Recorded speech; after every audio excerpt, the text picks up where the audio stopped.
एक ग्राम की रक्षा के लिए अगर कुल को छोड़ना पड़े, एक घर को त्यागना पड़े तो त्याग दो।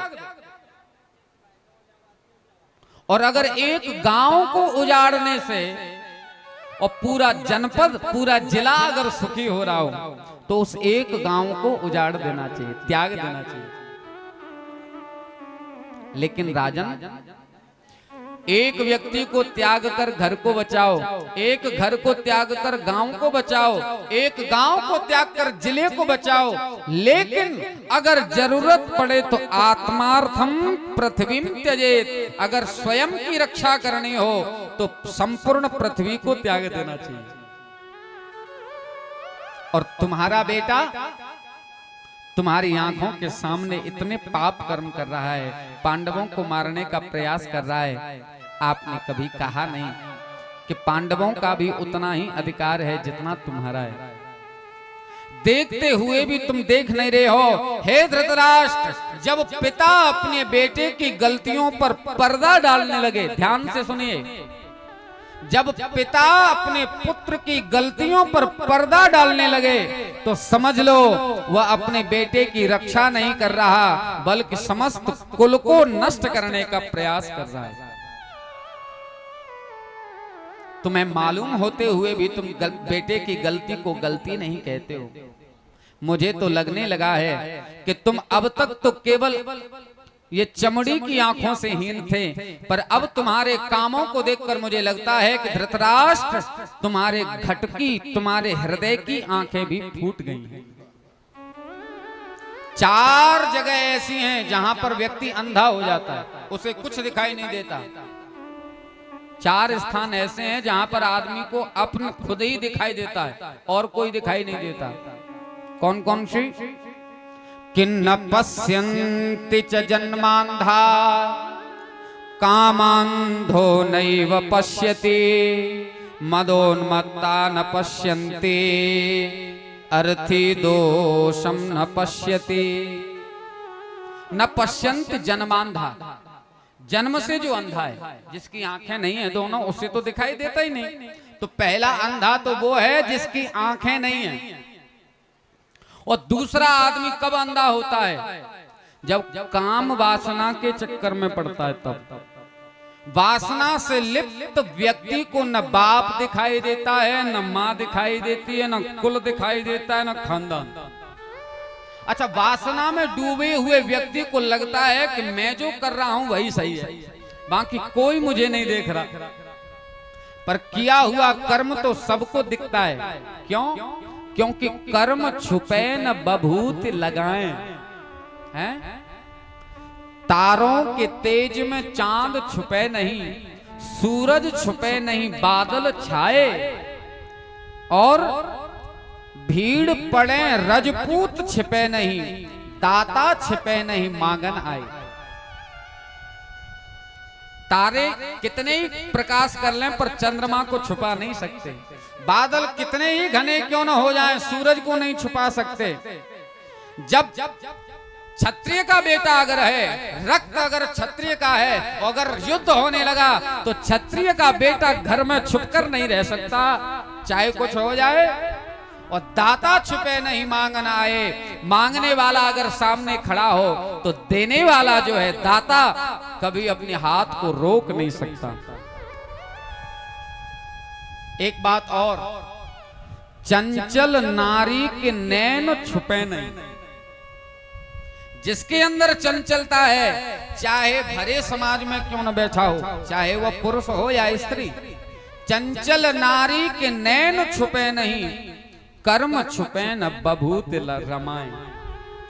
तुम्हारे अगर कुकर्म है, भीतर से अगर तुम गंदे हो तो चाहे कितने ही साफ कपड़े पहन लो, कितने ही इज्जत बनाने के प्रयास करो, पर भीतर का भूत जिस दिन जागेगा उस दिन तुम्हें कुछ दिखाई नहीं देगा। राजन, तुम्हारी आंख तो पहले से फूटी थी, लेकिन दूसरी जगह व्यक्ति अंधा होता है कामांध, वासना के चक्कर में। और तीसरा अंधा कौन? बोले मदोन्मत्ता। जब मद में आदमी डूब जाता है, उसे लगता है कि मैं ही सर्वश्रेष्ठ हूं, मैं ही अच्छा हूं, फिर उसे न बुजुर्ग दिखाई देते हैं, न बड़े दिखाई देते हैं, न समाज में कोई अच्छा लगता है। उसे तो लगता है बस मैं जैसा कर दूं उसमें हाँ मिलाओ, और नहीं मिलाओगे तो अपमान करने लग जाता है, क्योंकि मद में डूबे हुए व्यक्ति को कोई दिखाई नहीं देता। तो पहला अंधा जो जन्म से अंधा है, दूसरा जो वासना में अंधा है, तीसरा जो मद में डूबा हुआ है, और चौथा व्यक्ति अर्थी दोषम न पश्यति, जो लोभी आदमी होता है उसे अपने अर्थ में धन में दोष दिखाई नहीं देता। लोभी आदमी को लगता है मेरे 2 पैसे बचने चाहिए चाहे कुछ भी हो जाए। उसकी नजर में बस एक ही बात रहती है, चमड़ी जाए तो जाए, बस दमड़ी न जाए। इसलिए लोभी व्यक्ति को भी कुछ दिखाई नहीं देता। आज तुम्हारा बेटा लोभी हो गया है राज्य का, उसे कुछ दिखाई नहीं देता। तुम अपने पुत्र को समझाओ कि वो 5 पांडवों को बराबर हिस्सा देवे। धृतराष्ट्र को ये समझा रहे थे विदुर जी कि तब तक आ गया दुर्योधन। दुर्योधन ने गाली देना शुरू किया विदुर जी से। गाली देते हुए दुर्योधन कहने लगा कि एनमत्रोपजुहावजिम्मं दास्याः सुतं यद् बलिनैव पुष्टः तस्मिन् प्रतीपः परकृत्य आस्ते निर्वास्यतामासु पुराश्वसाना। दुर्योधन क्रोधित हो गया और कहने लगा क एनम अत्र उपहाव, इस दासी के बेटे को, इस नौकरानी के बेटे को यहाँ किसने बुलाया? अरे देखो देखो इस विदुर की हिम्मत देखो कि हमारी ही थाली में भोजन करता है और हमारी थाली में छिद्र करने बैठा है। मेरे ही पिता की खाता है, मेरे ही राज्य में भोजन करता है, मेरे ही राज्य में मंत्री बना बैठा है और मेरे ही विरुद्ध मेरे पिता को भड़काता है। करें क्या? बोले मैं इस राज्य का युवराज हूं, आदेश देता हूं निर्वास्यताम, इस विदुर को मेरे राज्य से बाहर निकाल दो, इसकी यहां कोई जरूरत नहीं, छुड़ा लो इससे मंत्री पद, आज से इसे इस्तीफा दे दो, निकाल दो इसको यहां से, सारे अधिकारों को छीन लिया जाए, विदुर को राज्य से बाहर निकाल दो। विदुर ने जब यह देखा कि पिता के सामने बेटा इतनी बात कर रहा है और पिता चुपचाप बैठा है, इसका मतलब है अब इस राज्य में रहना ठीक नहीं है। विदुर जी ने तुरंत अपना धनुष रखा, मुकुट उतारा, जो मंत्री पद था उससे इस्तीफा दिया और भगवान का स्मरण करते हुए कि जिसका कोई नहीं उसके भगवान होते हैं, मन में विचार किया सारे संसार को जो पाल रहा है, विश्वंभर जो है, जो सारी दुनिया के पेट को भर रहा है, वो मेरा भी पेट भरेगा। अब इस नगर में रहने की आवश्यकता नहीं। और ऐसा करके सन्निर्गतः कौरव पुण्य लब्धः, कौरवों के पुण्य को लेकर के और श्री विदुर जी महाराज नगर से निकल गए। जब घर में, परिवार में या राज्य में संत का अपमान होता है तो उस राज्य की रक्षा भगवान भी नहीं करते। आज कौरवों की रक्षा विदुर के द्वारा किए हुए पुण्यों से हो रही थी। आज वही विदुर जब नगर से निकलने लगे तो लगता है, व्यास जी कह रहे हैं कि लगता है सन्निर्गतः, विदुर जी निकल रहे हैं पर साथ में क्या लेकर जा रहे हैं? सन्निर्गतः कौरव पुण्य लब्धः, कौरवों के सारे पुण्यों को लेकर के आज विदुर जी निकल रहे हैं। और जहां पुण्य समाप्त हो जाते हैं वहीं से आपत्ति विपत्ति शुरू होने लगती है।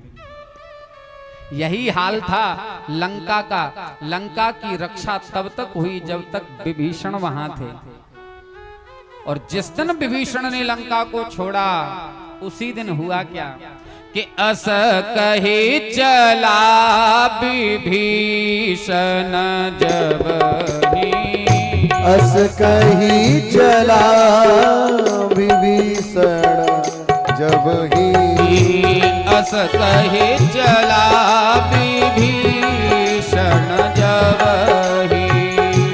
अस कही चला विभीषण जबहि। आयुहीन भय सब तबहि। आयुहीन भय सब तबहि। अस कहे चला विभीषण जबहि। अस कही चला विभीषण जबहि। साधु अवज्ञा तुरत भवानी। साधु अवज्ञा तुरत भवानी। साधु अवज्ञा तुरत भवानी। साधु अवज्ञा तुरत भवानी। कर कल्याण अखिल की हानि। कर कल्याण अखिल की हानि। कर कल्याण अखिल की हानि। कर कल्याण अखिल की हानि। जब साधु पुरुष घर छोड़ देते हैं तो घर का विनाश हो जाता है। सुनो, घर तब तक बढ़ोतरी करता है जब तक घर में कोई एक पुण्यात्मा हो, और जिस दिन वो पुण्यात्मा चला जाता है घर भी नष्ट हो जाता है। आज विदुर जी गए, कौरवों के ऊपर विपत्ति के जाल छाने लगे, बादल छाने लगे। दोनों में युद्ध की तैयारियां हुई। भगवान शांति दूत बनकर आए। कौरवों की सभा में भगवान ने प्रवेश किया। दुर्योधन से कहा कि दुर्योधन, तुम पांडवों को आधा राज्य दे दो। दुर्योधन ने कहा कि आधा राज्य नहीं मिलेगा। भगवान ने कहा तो चिंता न करो, अगर आधा राज्य देने की इच्छा नहीं है तो मैं पांडवों को मना लूंगा। 5 पांडव हैं, तुम 5 पांडवों के लिए एक एक गांव दे दो। मैं उन्हें समझा लूंगा, वो सब्र करेंगे, मेरी बात मानेंगे। पर देखो, झगड़ा करना ठीक नहीं है, युद्ध का रास्ता ठीक नहीं है। नायम मार्गो हे साधूनाम, यह मार्ग अच्छे लोगों ने चुना नहीं है। लड़ाई का रास्ता अच्छे लोग चुनते नहीं हैं। युद्ध का रास्ता अच्छा नहीं है। तुमने अगर उन्हें कुछ नहीं दिया तो युद्ध होगा, ये तय है। मेरी बात मानो, 5 गांव दे दो। दुर्योधन बोला 5 गांव? अरे कन्हैया, 5 गांव की छोड़ो, अगर तुम ये कहो 5 गांव तो छोड़ो, अगर तुम ये कहो कि उन्हें थोड़ी सी जमीन भी दे दूं तो मेरी बात सुनो कि जानामि धर्मं न च मे प्रवृत्तिः, जानामि